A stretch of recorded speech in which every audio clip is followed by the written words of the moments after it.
Hey, everybody. Welcome to this webinar. I think we'll start.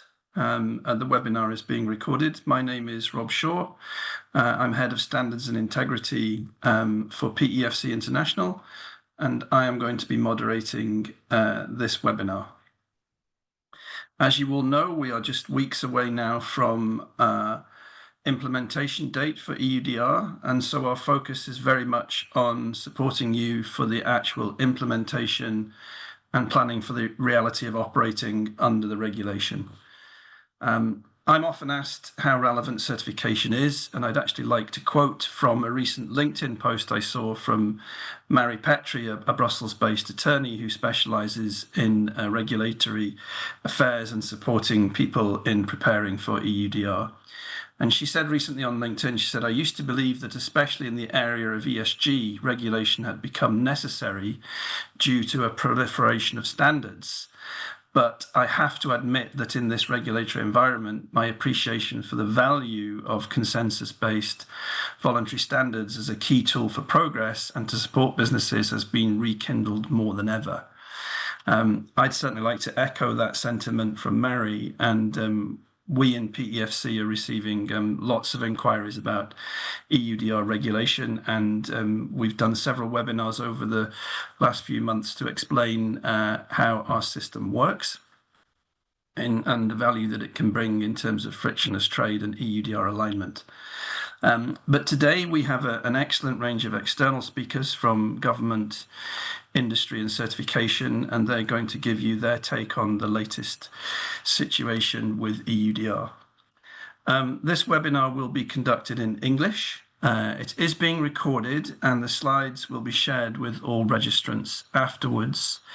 There is a Q&A function with a specific Q&A button which you can use.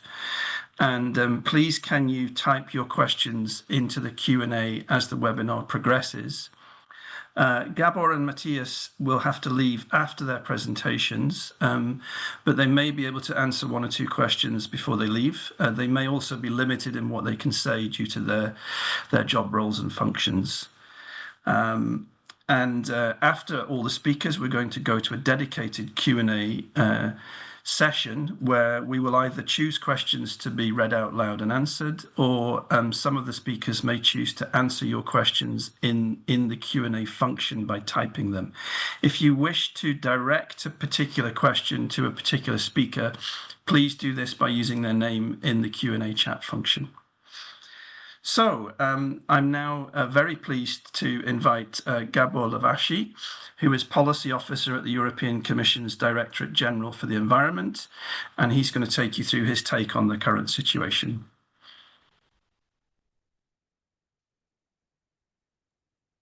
Thank you, Rob, for the introduction, and thank you also for the colleagues for inviting me for this webinar and the opportunity to present the recent updates about the Deforestation Regulation. Before we enter into the details, just a brief word that we in the Commission are taking measures to assist with the implementation and to provide further guidance on the EUDR. Recently, in April, we published a package of updates, an updated guidance, frequently asked questions, a draft delegated act on the product scope of the regulation, and the IT system has been operational since the end of last year. The benchmarking system was adopted also in May, more than half a month before the commitment of the Commission towards the end of June. We are also working on intensified cooperation with the member states' competent authorities, with implementation and technical simplification at the core of the constructive exchanges we had over the past weeks and months with them. Preparation are also advancing in third countries through extensive outreach and also with diplomatic engagement. We will continue to work on this cooperation with all stakeholders to ensure that the EUDR delivers to the promise to contribute meaningfully to reducing global deforestation and also forest degradation. Next slide, please. I'm aware that the audience of this webinar is well aware of the general context why the Deforestation Regulation was published and agreed by the co-legislators back in the end of 22. So a little bit more about the timelines about the entry into application. Regarding the EUDR, one might wish to separate the products covered by the scope of the timber regulation and also products that are new to the EUDR. You can see these two tables on the screen, which are actually excerpts from the guidance document, namely chapter 3 of them. Apart from the new commodities, such as cattle, cocoa, coffee, oil palm, soya, and rubber, such new products concern also some timber products under ages 44, for example, hopwood, kitchenware, and other articles of wood. These you can see in the upper table. For these products, the timber regulation does not apply. And therefore, the rules are the following. So in case the raw material, meaning the timber, was harvested before the entry into force of the EUDR, so before 29th of June 2023, the EUDR is not applicable. For products where the raw material was or is going to be harvested in the transitional period, the EUDR will start applying. As for the other products, namely a longer transitional period applies for small and micro enterprises. On the other hand, for products covered under the scope of the timber regulation, which you can see in the lower table, the entry into application is different. And for these products, which are made from commodities that were produced, harvested before the entry into force of the EUDR, the timber regulation will continue to apply in case the raw material is placed on the market until the end of 2028. On raw materials that were or will be harvested after the entry into force of the Deforestation Regulation, the decisive element is the date when the product is placed on the market, meaning imported or sold on the domestic market. In case this is to be happen before the end of this year, the EUDR, the timber regulation, will continue to apply. After this date, if the date of the placing on the market is after the end of this year, the deforestation regulation is going to apply. Important to note that the applicable regulation follows the commodity throughout the supply chain, meaning that if the raw material is under the scope of the timber regulation, when placed on the market, then this part of the derived products will be covered by the timber regulation itself. Next slide, please. As part of the package published in April, the Commission published the 4th iteration of the frequently asked questions and also an updated version of the guidance document. The new FAQ edition features 49 new and 59 updated FAQs, and in total reached 171 questions based on the input collected from different stakeholders, notably from producers, from industry, operators and traders all along the value chain. And the questions were discussed with the member states' authorities to ensure a uniform and effective implementation across the EU. Regarding the guidance, just like for the FAQs, we had numerous meetings with stakeholders since the first publication last year. And these updates reflect the business requests for more clarity.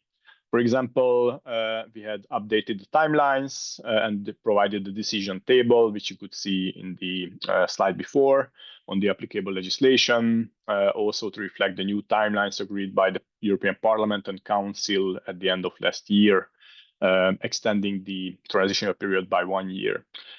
We provided confirmation that products made from non-relevant commodities, for example, synthetic rubber or bamboo, fall outside the scope of the EUDR. And we provided alignment explanations with the customs legislation, for example, for packing materials that would fall outside the scope of the Deforestation Regulation. Next slide, please. More specifically in the FAQs, some example of key simplification measures introduced in the new edition include a simplified understanding of ascertaining that due diligence has been carried out so that large companies downstream benefit from simplified obligations. Major simplification of the rules were introduced for re-imports. We have clarified that operators do not have to exercise due diligence twice on products that are re-imported, and such operators may only refer to due diligence statements submitted at the time the products were placed on the market for the first time.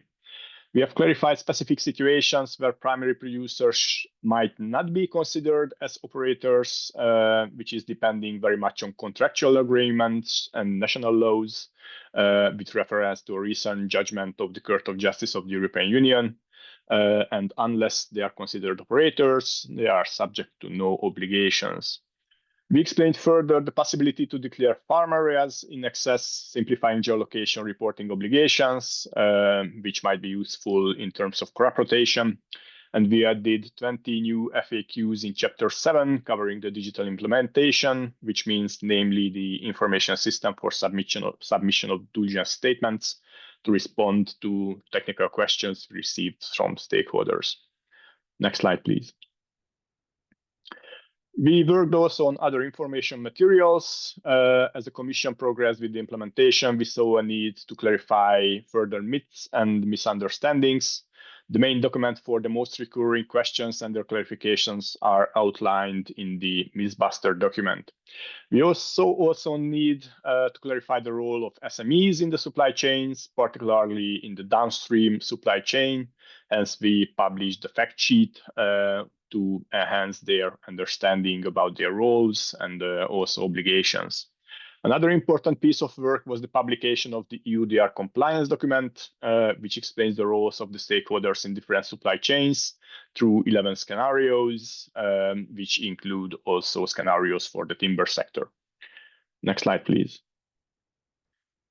In line with its commitment, the Commission published a list of countries that present low risk or high risk of deforestation. This was done in accordance with the methodology outlined in the annex of the strategic framework, which was published last year. And the Commission published an implementing act following a vote in favor by consensus of all member states. The main principles are fairness, objectivity, and transparency. It is based on the latest available evidence of internationally recognized data, which is the FAO Global Forest Resources Assessment. As you might have already seen, most of the countries in the world are in low risk category, meaning simplified due diligence for operators sourcing from these countries. They do not have to exercise risk assessment and risk mitigation pillars of the due diligence exercise. This is a simplification also compared to the timber regulation, where all stakeholders have to exercise all these three pillars in terms of legality for the timber. For operators that are sourcing from low-risk countries are also subject to fewer checks by the competent authorities. Next slide, please. Regarding the information system and their support, the system registration has launched in November last year, and the system launched in December itself. So far, we have registered over 350,000 due diligence statements submitted in the system. To facilitate the use of the system and the understanding how to use the system, the Commission published a user guide at the end of last year, which is translated into all European official languages, so into the 24 languages. And the Commission provides also virtual trainings for interested participants. We had insofar 65 such trainings, reaching 20,000 participants by the date. We have also information videos and training videos in multiple subtitles for those who prefer individual learning. We have also a centralized help desk for IT-related questions managed by the Commission. And for those who wish to submit due diligence statement in bulk, meaning they are very frequent submitters, an API is also available to facilitate machine-to-machine connection so that they can automatically submit due diligence statement for their operations. I also introduced a link to the information system website, and I'm happy to announce that the trainings will continue from the end of this month. We have already published 2 training dates, so in case you are interested, you can already apply to those. Next slide, please. And with that, I concluding my presentation. Thank you very much for your attention. Our engagement will continue in 25 with all global stakeholders to implement EUDR in the spirit of partnership, transparency, and with an open dialogue. You will find a link in the presentation to the European website where you can get more information on the EUDR. And we also invite you to subscribe to the newsletter to get more immediate information about the news and updates the Commission publishes regarding the Deforestation Regulation. Thank you very much. Thank you, Gabor. That's fantastic. A very good summary of a very complicated regulation. If I may, because I appreciate that you have to leave us, could I just maybe give you a couple of questions, and obviously if you can't answer live, we will send the answers out after the session. There's a few questions about SMEs and micro enterprises having a different implementation date. But if those smaller enterprises are actually supplying into a non-SME supply chain, does that mean in reality they have to behave in a compliant way from December? Is that correct? This is a general misunderstanding, and thank you very much for this question, because this allows me to clarify this aspect. In case the SMEs are not subject to the obligation, then and they place on the market in this prolonged transitional period, then they are not obliged to submit diligence statement and to ensure traceability for such products which do not fall under the timber regulation, of course. And the non-SMEs cannot, or of course they can, but ask for more information. But the SMEs have to avail and provide information in accordance with the regulation. So in case they are not in the scope in this prolonged transitional period, then they do not have to provide such information, because the product that they place on the market is not subject to the obligations of the Deforestation Regulation.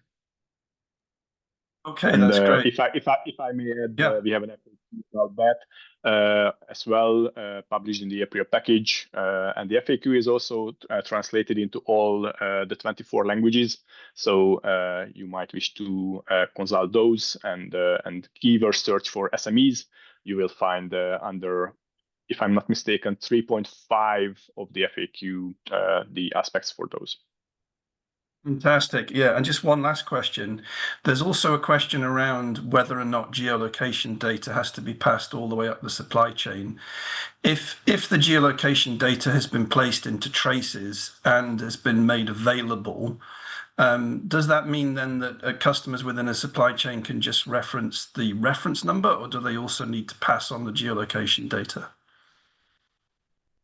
The regulation sets out that that it's the reference number that needs to be passed on throughout the supply chain. We provided clarification about that also in the FAQ, because we received such question very frequently. So it was deemed very useful to address those questions.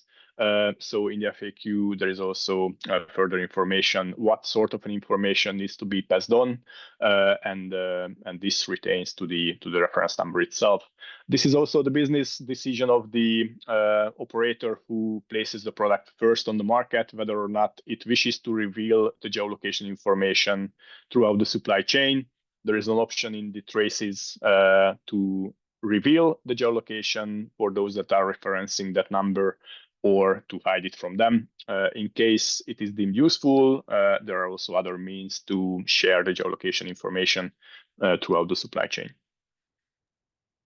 It's fantastic. Thank you very much for joining us, Gabor, and thank you for your time.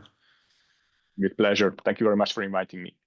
Thank you. Yeah. Okay, we're going to move on now to Matthias Rau. Very pleased to have Matthias with us. He's Deputy Head of Division for the German Federal Office for Agriculture and Food, acronym BLE. And so Matthias is very close to the action in terms of how this regulation will actually be implemented and monitored. So I'm going to hand over to Matthias now. Thank you. Yeah, thank you, Rob, for the kind introduction. And yeah, my screen is already on. What is the BLE? We are the federal office, and we are not only the competent authority in Germany for EUDR, but also for the EUDR and the FLEGT regulations. So we have a quite large knowledge on where this whole regulation came from. We are based in Bonn, and but we also operate different branches across Germany to facilitate our inspections we are doing, not only in EUDR but also in agriculture, fishery and food, and other market regulations, and also on the import quality inspections, crisis preparation, and fishery enforcement. So we are have a broad portfolio. Today I want to show you something about the current state of implementation that we are working on as a competent authority. Yeah, next slide. Exactly. Just to show the role of the BLE within EUDR. It's divided basically between the federal states and our part. As you know, Germany is organized in federal states, so some responsibility lies with the federal states and some are state responsibilities. So the main focus for BLE will be the sectors making available, export and import when it comes to EUDR. And when it comes to the state authorities, they will be responsible for the primary production, so everything related to beef, timber, and soy from the first placing on the market. And overall, the information system, of course, where everybody needs to provide their due diligence statements, we will pass on those information to the state authorities. And certain aspects of the regulation are also divided between the state and the federal offices. Next slide, please. Kind of to give you an overview of our control process that we have been planned. We are faced with quite a large amount of inspections we have to do. It's this 1%, 3%, and 9% control categories we talked about earlier, and therefore we decided quite early on that we won't be able to do it as we have done it paper-based. So we needed to introduce a digital control process. We're quite happy that there is an API connections for CAs as well to the information system. So we kind of get our data via an API connections. We then can establish a national control plan based on this data and the national risk criteria and attributes. Of course, there was the planning of, or there is the planning of a service portal, and we are actually quite far advanced with the implementation. We have done a pilot testing. I'll show you later on. Then there's the evaluation and the decision on the documents submitted. We have a automatic synchronization with the data, and especially with analyzing of the geolocation data. And as a last step, we are not quite ready yet, is preparing and transmitting those reports. Those are not the reports for the companies, but the, let's say, monitoring reports that we have to later send to the Commission. Next slide, please. When it comes to the checks, I just wanted to show you that briefly so if anyone in the participants might be affected, that we will send out inspection orders as we have done in the past. The sampling is then based on previous submitted due diligence declarations from the EU information system, and companies then are asked to submit specific data regarding those due diligence declaration. And who might wonder how it would look like, we jump to the next slide, please. That's the service portal I've talked about earlier. There, the economic operator then enters necessary data on the due diligence system, on the risk assessment, and if necessary, also on the risk mitigation procedures. Records demonstrating the compliance and the functioning of the system, and of course, evidence and evaluation of the evidence according to Article 9. This is something other member states and other countries with similar legislation have been done. So the Swiss Competent Authority has done similar things, and the Australians as well. So we kind of copied their approach here. Next slide, please. Then after the transmission of the documents, we of course have an evaluation and decision process afterwards. We evaluate the procedures and the records that demonstrate the functioning of the system. We look at specific relevant documents and evaluate the overall compliance for EUDR. And as the regulation gives us several possibilities, we also might do on the ground or on-site inspections. We might order specific corrective actions or corrective measures, as well as we have done in the past under EUDR, also take material samples to actually verify if those products contain the species that are declared. And when it comes to the decisions, we kind of depend on the national legislation that is being prepared currently, but we have interim measures, corrective actions, and penalties if in case there are failures, let's say that. Next slide, please. I just mentioned it earlier, we are doing a pilot testing because we also want to know if the system we have been thinking of is running correctly. We have done a technical pilot testing that is currently ongoing with several companies where we kind of end-to-end test the information or the process from the information system to the decision making. We are quite happy that everything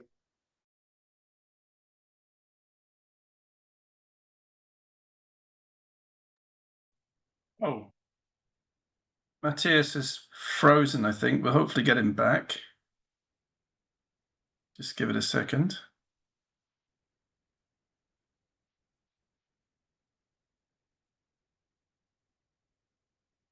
In the interim, while we wait, hopefully Matthias will get his line back. Just to say that there are lots of questions coming in. We will not be able to answer them all in the live session, but we will keep them.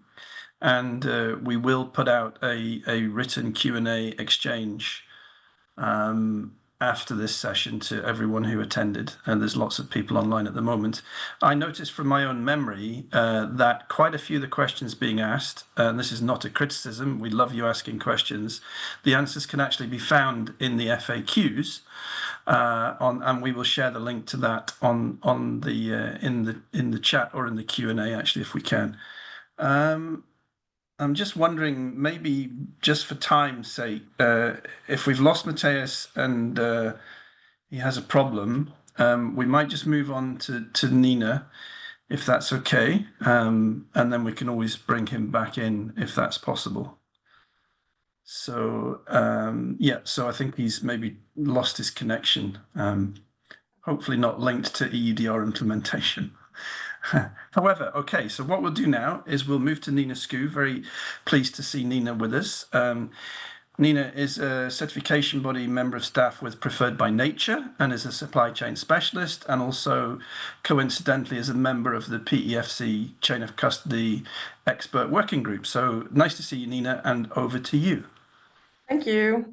Yes, so I'm Nina. I'm trying to represent the certification body and our cooperation with how to implement PEFC EUDR and the certification. So next, please. So for those of you who do not know Preferred by Nature, we are a global nonprofit organization with a mission to create sustainable impact on people, nature, and climate. We operate in more than 100 countries worldwide, and our focus is on land use with forestry as one of our core areas globally. Next, please. So here you can see that we have different certification services, and one of them is, of course, PEFC. We are also the first certification bodies to be accredited to issue PEFC EUDR certificates. So next, please. So today I will briefly talk about some additional checkpoints for your EUDR DDS system, also compared to a normal chain of custody audits. I'll begin by looking at how certification body works with companies through the certification process, and also for how to prepare them for implementation of PEFC EUDR DDS. So in the end, I will cover some of the key points, checkpoints for companies when implementing PEFC EUDR DDS. So for this slide, you can see that we have the certification bodies and we have our accreditation. So we are allowed to issue certificate against PEFC EUDR DDS. We also have a PEFC that plays an important role in providing a robust standard. And we as certification bodies is also an independent third party. So I just wanted to highlight some of the responsibility of our certification bodies, also in the terms of how you as a company will work with implementation. So being a certification body, we're not allowed to consult you in any way because we have accreditation requirements in our system as well. We'll always try to explain the requirements for you and how we interpret the requirements set by PEFC. That is also my advice to companies too. If we have any observations or non-conformities during an audit, it's a constructive way for you to improve your system and your processes around implementation. So as certification bodies, we meet many different companies and we see many different approaches to how to implement. So raising non-conformity observation for during an audit is just a way of communicating with you to have a very well implemented standard. So this leads to the next question is how to company actually to begin to implement PEFC EUDR DDS. And PEFC has defined the requirements and we as certification body will carry out the audit. But what will be the practical steps be for you as a company? So next, please. So if you look at this PowerPoint, you can now see the preparation phase, but also the audit phase. So we'll look into preparation for you as a company. So even before implementation, we recommend that companies clarify and engage with dialogue with suppliers and customers to address two key issues. So first, you need to be clear if you need to add PEFC EUDR to your certificate, such as customers' demands or recognition of products covered by EUDR certifications. Second, again, dialogue with the supply chain, whether they plan to include PEFC EUDR DDS in their scope, and if they want to offer certain products as PEFC EUDR certified. If they do that, it will also be easier for you to implement your PEFC EUDR certifications.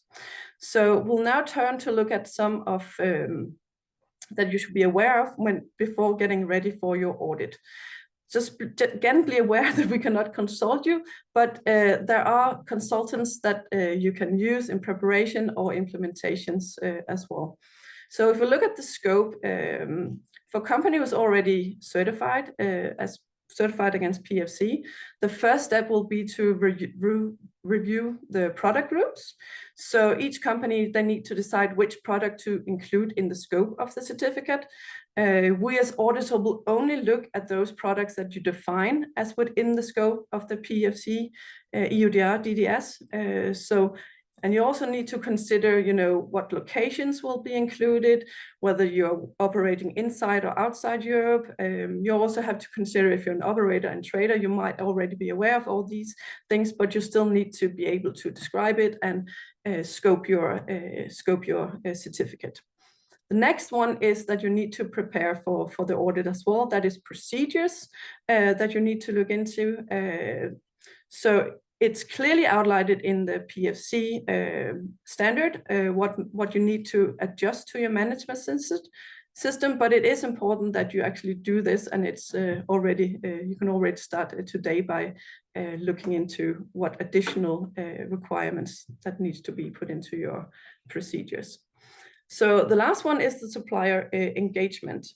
So if you want to be successful in implementation, it is crucial to consider engaging with your supplier to obtain all the necessary information within the framework of the current chain of custody standard, but also to comply with the EUDR. It is a joint effort for you with your supplier.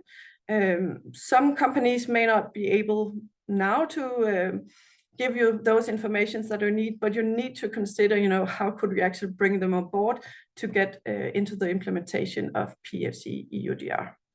So when you have prepared for your audit, we'll conduct the audit. That could be either desk or during the annual audit. That is something that you can decide with your certification body.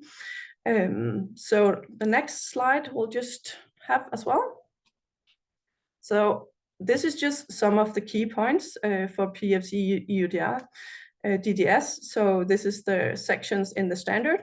So I'll just briefly touch on some of them. The first one we already talked a bit about, it's the management system.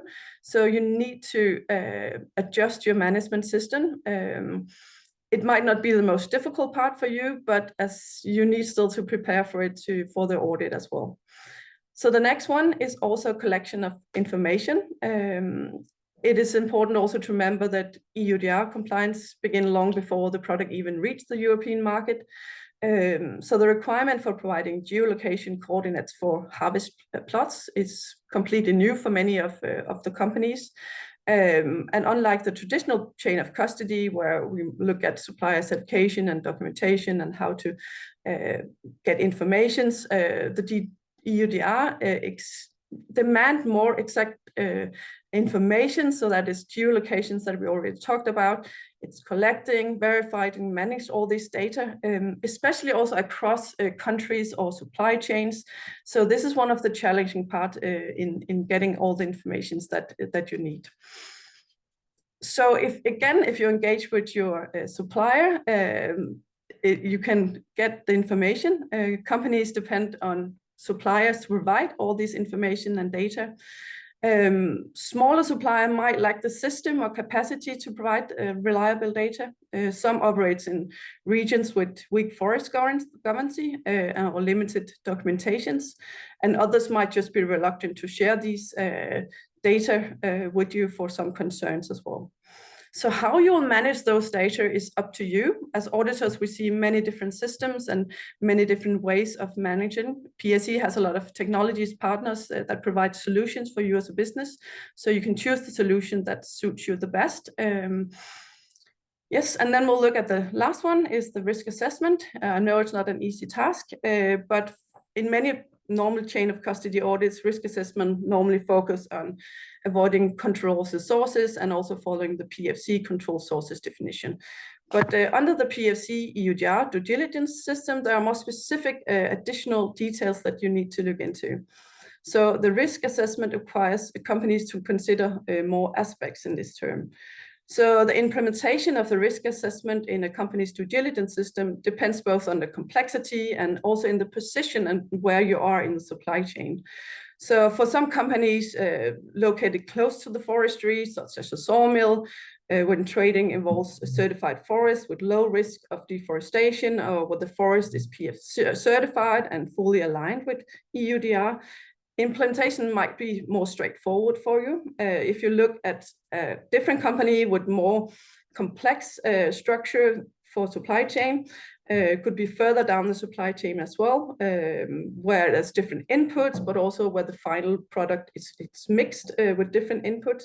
So in these cases, again, it's really important to work close with the supply chain and the market and your supplier.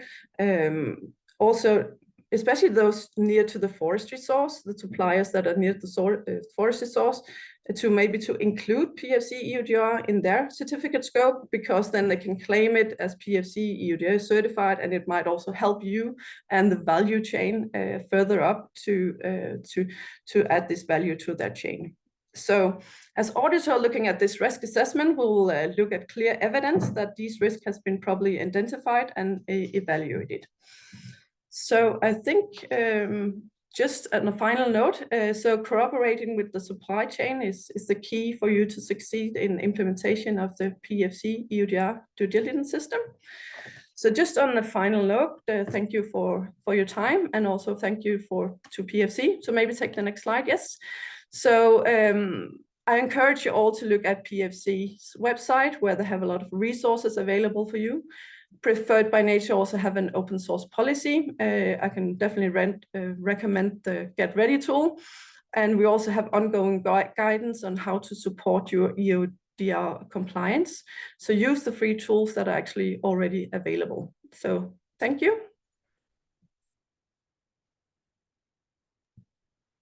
Thank you so much, Nina. Just to let everybody know, Matthias's connection went down. He then came back, but unfortunately he's had to leave to go to another meeting, so apologies for that. He's left a message to say that they can answer any questions by using the help desk information, which is in his slide deck. And I apologize for that. Otherwise, we would have asked Matthias a couple of questions. You will appreciate that there are some questions that he may not have been able to answer anyway, but we will attempt to answer all the questions in the Q&A, of which we have now more than 70. And otherwise, we'll just carry on with our speakers. So I'm now really delighted. We have 2 Ninas available to us today. So I'm very delighted to invite Nina Noyema, from Stura to give us the industry take on EUDR and what Stura Enso's policies and procedures look like. Thank you, Nina. Thank you, Rob, and thank you, PEFC International, for the invite to share about our EUDR implementation journey in this webinar. I work as Head of Responsible Value Chain within Stura Enso Group Legal. Our team is responsible for major ESG regulation implementations such as EUDR, CSDDD, and also coordinating sustainable sourcing process and activities at Stura Enso. But then next, yes, briefly about Stura Enso. We are the leading provider of renewable products and solutions in packaging, biomaterials, and wooden construction. Also one of the largest private forest owners in the world. Our sales amount to roughly 9 billion euros. In 2024, we have roughly 19,000 employees. Next one, please. Our forest assets are mainly in Sweden, where we have 1.4 million hectares of own forest land, but then we do own or manage forests through our ownership in Tornator in Finland, and also manage plantations through our joint operations in South America, and we also operate leased forest land in China. And on top of this, we source wood from other companies, thousands of private forest owners, and also state forests in the Nordics, the Baltics, and Central Europe. Next one, please. The work that we have done to ensure compliance with the EUDR is mainly focusing on 4 pillars. Firstly, we have been reviewing our internal policies and guidelines, ensuring that they are fully aligned with the EUDR requirements. Of course, we have been also updating our due diligence management systems and their descriptions, and have started to prepare for the public reporting. We have focused on enhancing our supplier risk assessment framework, and focusing that our risk mitigation actions then really meet the EUDR requirements, where we do see then already a bit more complexity than earlier in the work done with the forest certification or EU timber regulation. And then we also have been doing a lot of work to reach out to our stakeholders, both in the supply chain and both to reach out to our customers. We have really noticed a huge need to support these both ends. There is still a lot of need for further information and clarifications on the requirements of the EUDR, and this is where also we try to do our own share. All in all, the EUDR implementation is a huge IT project for us, improving our systems to strengthen our ability to store the forest-related data, and also then to interact with the EU traces system, sending the due diligence statements by automated data transfers. This has been a huge operation, including also even still today a lot of work and testing. And of course, then we have been improving our IT systems to ensure that we have the capability to receive information from our suppliers, and we also then have the relevant data being sent out to our customers. Next one, please. And one specific remark on the fiber flows in our case, and perhaps more generally in the forest industry. Forest industry is in a unique position when it comes to EUDR implementation. We have had the timber regulation in force, and many companies have been, including Stora Enso, we have been working with the forest certification schemes like PEFC and FSC for years. However, the EUDR introduces more detailed due diligence obligations and increasing the complexity in fiber traceability all in all. And something to be bear in mind is that in real world operations, after the wood leaves the forest, it enters quite a complex and sometimes long transportation and warehousing chains. And it's being mixed and remixed with the wood from entering from different sources, and this at the end of the day makes the physical separation after the wood has left the forest impossible or technically and economically unfeasible. So this is not due to a lack of our control, but it's just a national consequence how processes, large-scale processes, process industries are operating. So this, of course, then is carefully taken into consideration in our implementation and our due diligence systems, but we also do think that the enforcement of EUDR must follow the same pragmatism and ensure the proportionality to ensure that regulation achieves its objectives, but then again, it's not overly punitive on the industry actors. Next one, please. And to conclude, some of our key lessons learned during the implementation work. First of all, the IT plays here a major role, and the smooth and stable and uninterrupted functioning of EU traces database is imperative. Otherwise, we will have disruptions in our value chains. Then secondly, the practical and proportionate enforcement should reflect and adapt to the complexities of global value chains and process industries. So this is really the approach that we need to avoid disproportionate impacts in the chain. And then lastly, what we can't emphasize enough is continue to raise awareness of the regulation requirements, both in upstream and downstream. And of course, this webinar is playing a already and really important role in this work. And I think PEFC International is doing huge work then in addressing those that incredibly large number of questions that we have received already here today.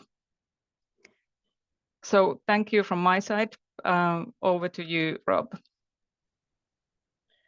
Nina, thank you very much. Yes, indeed, we have now more than 75 questions. I can only apologize again that we lost Matthias and he was unable to stay on. It was always the plan that Matthias and Gabor were going to leave after their presentations. So there are quite a few questions which are either targeted towards the European Commission or monitoring authority. So we will commit to get written answers to those or point you in the direction of the FAQs or the guidance. So otherwise, we're now going to move into a Q&A session. And so there are three of us here to answer some of the questions. I'm going to take a few questions for myself, first of all, and then I'll direct a couple of questions either way otherwise. So there was a question in the Q&A about PEFC's Sustainable Forest Management Alignment preparations. And to let you know, we have 48 national systems which are endorsed to PEFC around the world. And the current systems which are already EUDR aligned are Chile, France, Italy, Japan, Slovakia, Spain, and Uruguay. And you can find their latest standards and systems on our website by searching for the national members within the Discover PEFC web link. The other countries are all working on EUDR alignment, so that means they are incorporating the latest 1003 SFM benchmark standard into their systems. And the speed with which they do that depends on several factors. One is where they are at in their periodic review of their systems, which happens every 5 years. The other one is how important the EU is as a market for their country and their forests. And so we have some early adopters who are now already have applications in. We have another, I think, 10 applications that we're dealing with, and we're turning these around on a continuous basis. So we're planning to update our website with a better summary of this information, so that will follow in the next few weeks. The benefit of the forestry EUDR alignment for the national systems is that once those countries are aligned and the certification bodies are auditing the forest certificate holders, then as the timber and the fiber leaves the forest, it's already EUDR aligned, and therefore it has a smoother, more frictionless path through the supply chain. There was another follow-up question about who within a supply chain the PEFC EUDR modular standard would be applicable to. So does it need to be from the beginning or the middle or the end? And the answer is that anyone who decides to take up this modular standard to add it on to their PEFC chain of custody will be able to deal with all kinds of supplier claims coming in. So it can deal with uncertified material, controlled material, FSC certified or controlled wood material, and of course PEFC certified. Once a product has achieved a PEFC-EUDR claim, then this can travel down the supply chain, and this is telling the customers further on that this material has already been through the due diligence system and the methodology which we have aligned to the regulations. So what we're trying to do here is to put people in a position of compliance. Obviously, we cannot guarantee compliance. The legal responsibility rests with the individual organizations in that supply chain. So I hope that helps with a few of the answers coming into PEFC. So I'm just now going to direct a question to Nina Skoo, and I think this one is aimed at certification bodies, and I don't have it in front of me right now, but I think the gist of the question was, are certification bodies able to guarantee or back up a claim of EUDR compliance, Nina? What's your opinion on that one? I'm not sure I understand the question.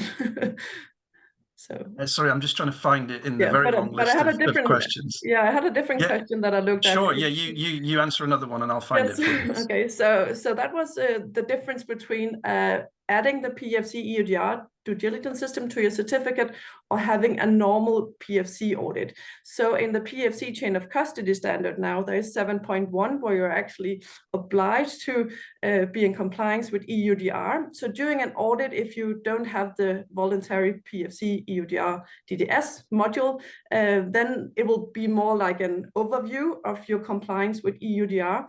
So, but if you add the module, then it will be more detailed and all the requirements will be audited. So I think, Rob, you also talked about the value of certification in this regard. So you'll still, of course, need to be in compliance with EUDR, but the audit will be more of an overview of one paragraph in the whole chain of custody standard. Thanks, Nina. I've found the question now. So the question actually says, do you as a certification body confirm the fulfillment of the EUDR? If yes, what happens if a competent authority comes to another conclusion? And to finish, it says, if not, what is the value of the certification?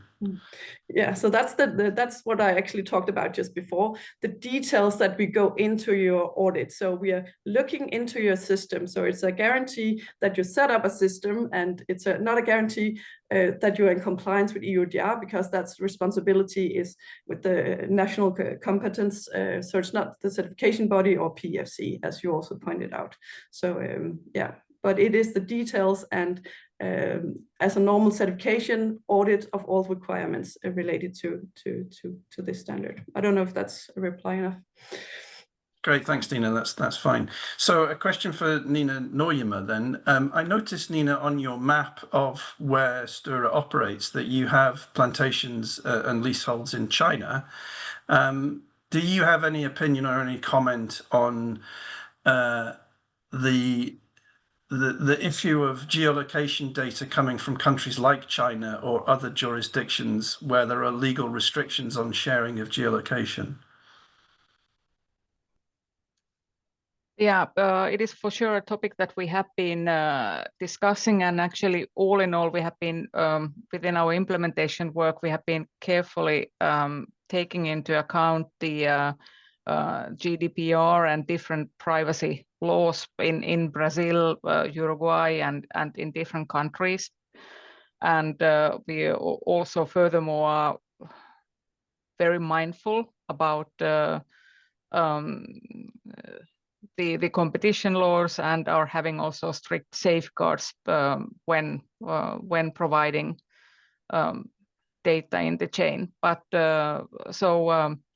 to my understanding, it is also possible in China to share the geolocations when needed. Okay, thanks for that. Just staying with you then here, we have a question about declaration in excess.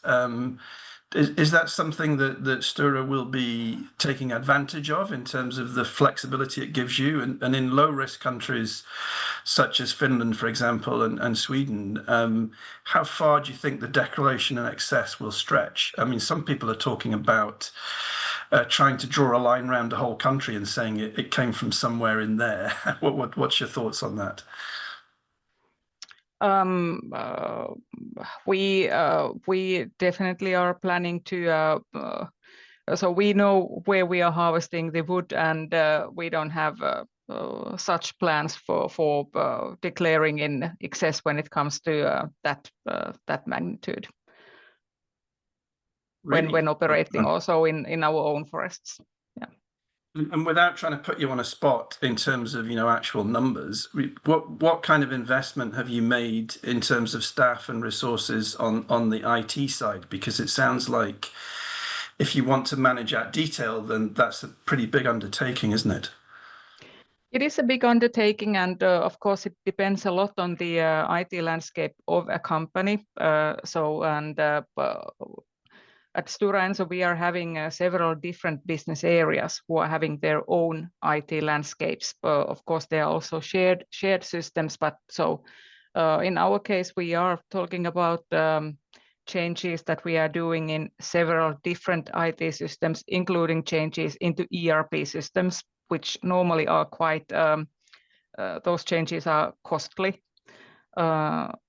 We also have needed to have several internal experts working on these topics, and also combining the knowledge from those who have worked earlier with chain of custody and for certification topics, legal experts, people from the IT teams, and also supply chain and sales. So it is a big number of people who have been working with the implementation.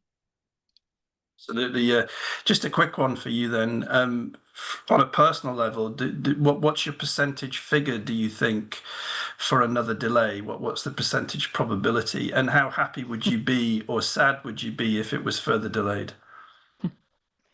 We we're at Stora Enso, we focus on being the leading provider of renewable solutions for packaging, biomaterials, and wooden constructions, and I think we leave the prognosis to those who are more capable of that. We keep our eyes open on the regulation, and of course then work accordingly whatever comes. So you're planning for December 25 then? Yes, of course. Yeah, great. Thank you. Yeah. So just moving back to Nina from Preferred by Nature, I think you and I will try and answer this question together. There's a question here saying, for PEFC, will PEFC certification be linked to EUDR compliance? Would non-compliance, non-conformity with EUDR result in a suspension of a company's PEFC certification? Or would PEFC offer support to companies who face non-compliance audit/penalties? It's a very interesting question. Thanks, Erin, for that. So I'll go first with this. My personal hope, and I'm afraid we've lost the competent authority, so they can't answer, is that in reality there will be some kind of soft rollout of the implementation throughout 2026. The one thing for the materials which we deal with, which is timber-based materials and rubber, and I know there's a few questions in the chat about palm oil, and PEFC doesn't deal in palm oil, I'm afraid, is that EUTR, as was shown in some of the presentations, existed before EUDR, and so unlike some of the other risk commodities, soy and cattle, etc., we're already used to operating within a chain of custody system, and the PEFC standard had due diligence at its heart. So I don't think the monitoring authorities hopefully are going to be focusing on timber. They're going to be very busy with all the other risk commodities. However, within our system, we have the opportunity for external stakeholders to raise complaints or concerns, and then those are dealt with through our accreditation and certification system. So where a company has been, for example, prosecuted under EUDR, the PEFC family would be taking a keen eye on that and wanting to understand the details and why. But I'll then switch over now to Dina, who can maybe explain how a certification body with audit findings would deal with this situation, if Nina, if you could imagine that one coming forwards. So having non-conformities, or I'm not sure you. I think the question is saying that there's a company which has, been found to be wanting under EUDR and is maybe facing a fine or a prosecution. Obviously, if they were a certified company and supplying into a supply chain, how might that knock on to other certified organizations, and how would you treat that as an auditor? I don't know how to answer that question. Okay, well, I mean, as a former auditor myself, I would probably say that in terms of sampling and risk, for a particular certified organization, auditors might want to be looking at any supply chains coming into a company whereby some of the organizations in that supply chain perhaps have question marks over their EUDR compliance. I think the main thing to notice, and maybe you can comment, is that certification isn't the silver bullet. We do auditing on a sampling basis.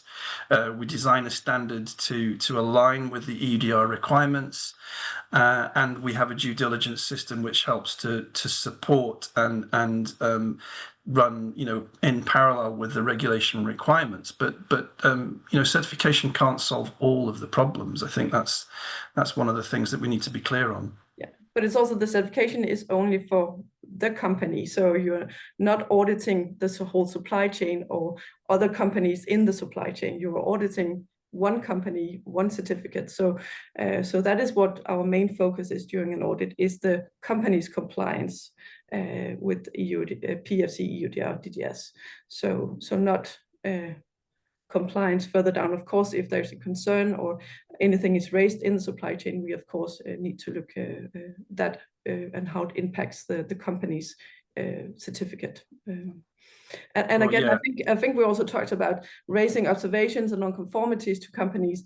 This is just a way of us communicating to you how you can actually improve your system. So, and this is one of the values when we actually do an audit, is that we have the opportunities to look into your system and where it could be improved for you as a company as well. Yeah, thanks, Nina. And I think it's also good to point out that the PEFC standard, the EUDR modular standard, does include all the reporting requirements for companies to report into competent authorities in the case of non-compliance. And also auditors would be asking about EUDR compliance, legal compliance, and third-party complaints in their audits. So these are the kind of things that would be surfaced in an independent audit. And as you say, the idea here is to add value to companies by helping them improve their management systems. So thanks for that.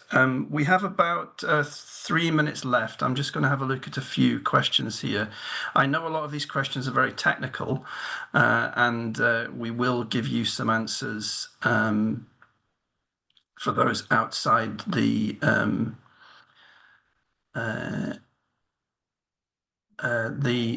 question here. So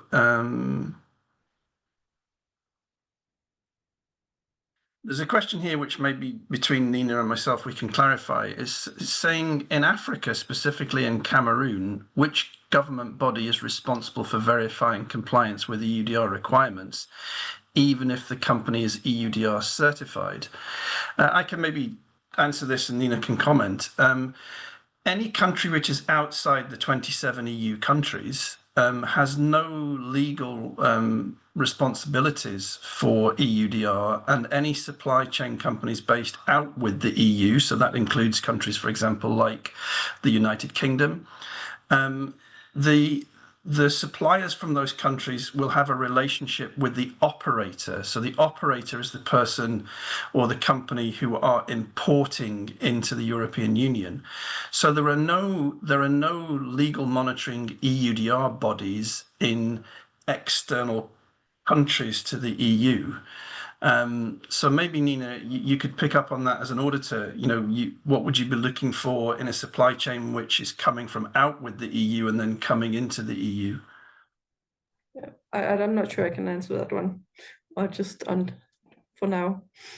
Okay, yeah, no problem. But just to clarify on that one, there are no legal obligations on companies which are outside the EU. The operator, which is the legal entity which is importing into the European Union, is the one that would face all the fines and regulations if material is coming from outside the EU into the EU. And in fact, just going back to Nina from Stura, in your company setups, Nina, I presume you have companies out with Europe, and then you have operating and importing entities who do the operator role when material is coming into the European Union?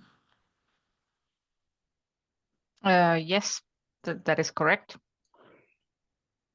And so do you have any examples of third-party companies who've managed to get a code to be able to input into traces, or are all your operating entities EU-based?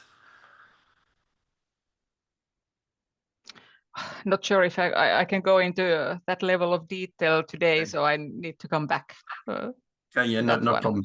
If anyone's interested, there are FAQ answers on how non-EU companies can actually get to place information into traces. But to do that, they have to get the correct registration numbers to be able to register with traces. But all of that information is on the EU FAQs. Okay, I'll just have another look for a couple of questions here. The question here on PEFC SFM audit reports. And the answer is, can forest management public summary reports be made publicly available? Within our benchmark standard and within our national standards, public summaries of forest management audit reports are available on request, and so you can get in contact with our national governing bodies, or in fact with the certified organizations themselves, and they should be able to issue you with a summary report. In some of the countries which PEFC operate in, so for example in the United Kingdom, for Soil Association, for example, who provide PEFC forest management auditing in the UK, if you go to the Soil Association website, you can see the PEFC UK forest management audit report. So it does depend on the country and the certification body as to whether it's publicly available on a website, but certainly on request from the national governing bodies.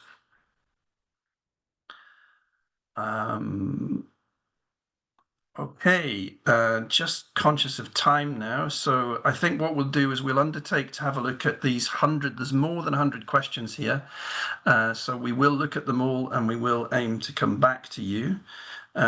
So Jamila, if we can just move to the summarizing slides, please. So I'd like to thank our speakers today, both Ninas and Gabor and Matthias, and I'd like to thank everyone who's attended. We had almost 1,000 people online throughout most of the webinar, so thank you very much for your time. You can use this QR code to check on with our EUDR developments. We have a dedicated EUDR webpage. You can sign up to our newsletter. We do post on LinkedIn, and you can also contact us on eudr@pefc.org for any specific questions that you have. We will be sharing the recording of this webinar and the slides to all those who registered. And as I say, we will attempt to answer all of the questions or point you in the right direction. I apologize if the subtitles did not quite work, but the webinar was meant to be delivered in English only. And otherwise, it just remains for me to say good luck to everyone with their EUDR implementation plans over the next few weeks. And we are rolling out our EUDR DDS module with several certification bodies, including Preferred by Nature, and the first certificates are now starting to come through around the world. So good luck, everyone. Stay safe, and thank you for joining us today. Thank you very much.